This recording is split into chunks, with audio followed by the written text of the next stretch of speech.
We wanted to share with you a few numbers of our own as well, as the casinos have given their numbers. 1,000 people in the streets on November 1st. 25,000 petitions delivered to Mayor Michael Nutter in the middle of the month. We want to talk about how 80% of Chinatown business owners oppose the casino in their neighborhood because they believe that the quality of their life and the quality of their economic businesses will decline as a result. 50 feet, the distance between a proposed Foxwoods casino and the nearest houses in Chinatown. 30%, the percentage of Asians targeted by Foxwoods and how they boast about it in the papers of their ability to recruit and bring Asians into their complex. 100 buses a day run by Foxwoods and Mohegan Suns into Boston and New York Chinatown. These are some of our numbers. 41%, the percentage of young college students who are traveling that Market Street line, going to school where they belong, who are potentially vulnerable to gambling. And number one, the ranking of Philadelphia in terms of poverty amongst the largest metropolitan cities, surrounded by 4 casinos proposed. And we're asking you today, I'm not here because, and all of us are not here solely because we have a desire to block casinos. All of us are here today because we're pro-neighborhood, we care about our children, we're lifelong Philadelphians, we love our city, we love our communities, we build them, we work in them, we lay down roots, we raise families, and we pay taxes. More than anything else, we want you to understand that this issue is not about fighting something off, but about building for a positive future, building for a positive economic future for Philadelphia, for Pennsylvania. We have alternative economic options. We also think that, frankly, we feel ambushed by this meeting. It was proposed to us that this was a status hearing.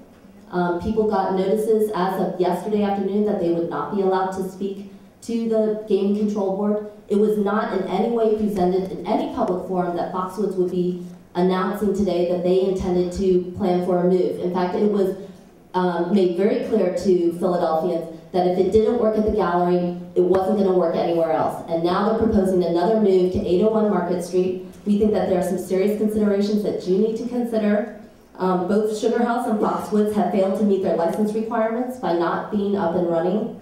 We believe that they have no financing that is available. Neil Bloom, Sugar House's owner, has 2 casino licenses, which is in violation of the gaming law. Since April 2006, what I'm saying is that things have changed since the public last came before you. Michael Thomas, the Foxwoods chair, was granted a license despite having a felony drug conviction not raised before the Gaming Control Board. And Foxwoods has been underway for weeks with scaffolding in front of 8th and Market without coming to the Gaming Control Board with an honest accounting that they were planning to move there. We believe they did that for weeks to skirt public review and due process, and that is absolutely inappropriate. For them to announce weeks later when they've been putting up scaffolding and building that they have delayed the public process. We also think that the conviction of former Senator Vince Fumo should force a review of all legislative dealings, including the granting of a license to Sugar House owner Richard Sprague, a longtime attorney for Senator Fumo. And we want it to be clear that Foxwoods is coming to you for a site license change because Ron Rubin, a major investor in Foxwoods, is also chairman of the board of the Pennsylvania Real Estate Investment Trust Company. We do not think it is an appropriate use of public dollars, time, and any other kinds of issues while he is trying to negotiate the maximum amount of profit for himself. Needless to say, former PGCB chair Tad Decker is currently the CEO of the law firm representing Sugar House. We ask you for a gaming control board that has been under scrutiny for public process, due process, and allowance of public rights and transparency in this process, that you exercise some amount of control, some amount of questioning in this process as we move forward.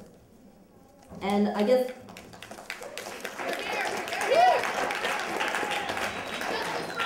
the last thing I want to say is that I do want to recognize the children who are here today.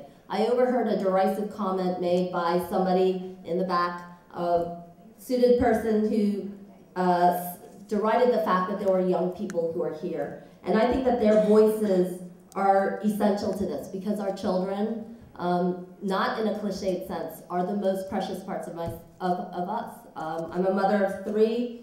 I send my children to a school which is just 5 minutes walk away from 8th and Market and from 11th and Market. And so it's essential to me. We talk a lot about what happens with gambling addiction and the impact upon children and families.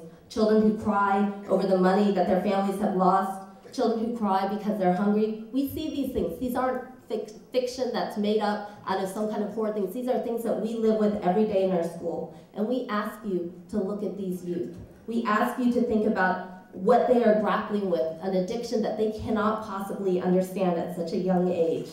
We know that our tears cannot be taxed. We know that childhood lost to despair cannot generate revenue for you. And we know that our children don't buy public influence and political influence. But that is not the spirit of the Commonwealth. We don't believe it's the spirit of this Gaming Control Board. The fierceness and passion you see today are about our families, our children, and our future. So we are asking you to please engage in some due control, support, and recognize where our fierceness and passion is coming from. Thank you. Thank you.